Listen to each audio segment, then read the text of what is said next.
আর NID যদি এখন এটা নিয়ে যাওয়া হয় নির্বাচনের হুমকির সম্মুখীন হবে। আমরা স্যারদের একটা স্মারকলিপি দিয়েছি। আমাদের এনআইডি যেটা একটা চক্রান্ত হচ্ছে, এটা একটা চক্রান্ত। কারণ এনআইডি থেকে এর আগেও অন্যত্র নিয়ে যাওয়ার জন্য একটা চক্রান্ত ছিল। আপনারা জানেন যে গত স্বৈরাচারের আমলে এনআইডি নিয়ে কিছু ব্যবসাপাতি হয়েছে। আমরা চাচ্ছি না এনআইডি নিয়ে কোনো ব্যবসাপাতি হোক। সেটা NID election commission integral part. আপনারা জানেন যে ভোটার তালিকার বাই প্রোডাক্ট এনআইডি এবং ভোটার তালিকার ডাটাবেস এনআইডি তৈরি হয়। এটা নির্বাচন কমিশনের একটা অন্যতম কাজ সেটা। আর এটার সাথে ইলেকশন জড়িত, নির্বাচন জড়িত। আর এনআইডি যদি এখন এটা নিয়ে যাওয়া হয় নির্বাচনের হুমকির সম্মুখীন হবে। সামনে নির্বাচন যাতে কোনো হুমকি না হয় সেটা আমাদের নিশ্চিত করা প্রয়োজন। এইসব বিভিন্ন বিষয় মিলে আমরা মাননীয় প্রধান নির্বাচন কমিশনের কথা বলেছি। মাননীয় কমিশন ওয়াকিব হল ওনারা বলেছেন তারা তাদের মতো করে চেষ্টা করতেছেন যাতে করে এনআইডি এখানে না যাওয়া হয় এবং এনআইডি চলে যাওয়ার পরে কি কি ইমপ্লিকেশন অসুবিধা হতে পারে সেটা ওনারা জানেন, সেটা ওনারা তুলে দেবেন নির্ধারিত সংশ্লিষ্ট জায়গায়। আজকে আমরা এই বিষয়ে একটি স্মারকলিপি দিয়েছি মাননীয় কমিশনকে। আমাদের কিছু কর্মসূচি আছে।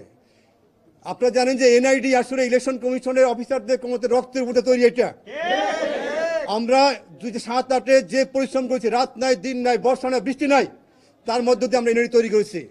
এবং এনআইডি শুধুমাত্র ভোটার তালিকা থেকে তৈরি হয়েছে, এটা বুঝতে হবে সবাইকে। এটা এনআইডি কোনো আলাদা এন্টিটি তৈরি হয়। অনেকে বলে আপনাদের শুনে যে পৃথিবীর কোথাও নাকি এনআইডি ইলেকশন কমিশন করে নাই। আমি তাদের জিজ্ঞেস করতে চাই, পৃথিবীর কোন দেশ এনআইডি তৈরি করেছে? এনআইডি তৈরি করেছে নির্বাচন কমিশন বাংলাদেশ। এটার রক্ষণাবেক্ষণ যাবতীয় দায়িত্ব নির্বাচন কমিশন থাকবে। আর ওভার দ্য টাইম এনআইডির যে সুষ্ঠুতা, মানুষের সেবার যে সেবা প্রদানটা অনেক ইজি হয়ে গেছে এবং আমরা প্রতিদিন রাত চেষ্টা করতেছি সেবা প্রদান ইজি করার জন্য এবং সেটা অনেক ইজি হয়েছে। তার চেয়ে বড় কথা হলো এনআইডিটা হলো ভোটার তালিকা সার্ভার থেকে তৈরি হয়। ভোটার তালিকা সার্ভারটা আমরা তো কাউকে দিতে পারি না। এটা ইন্টিগ্রিটি আছে, এটার শুদ্ধতার বিষয় আছে। এটা বাইরে চলে গেলে নির্বাচনী হুমকির সম্মুখীন হবে। তাই কোনোভাবে এনআইডিটা অন্য কোথাও যেতে পারে না। এই বিষয়ে মাননীয় কমিশনকে অবহিত করেছি আমরা। ওনারা আমাদের কথা শুনেছেন, ওনারা চেষ্টা করবেন। আমাদের একটা কর্মসূচি দেওয়া হয়েছে, সেই কর্মসূচি সম্পর্কে আমাদের যে অফিসার কল্যাণ অ্যাসোসিয়েশন আছে তার যে আহ্বায়ক উনি সেই কর্মসূচি জানাবেন সেটা এখানে।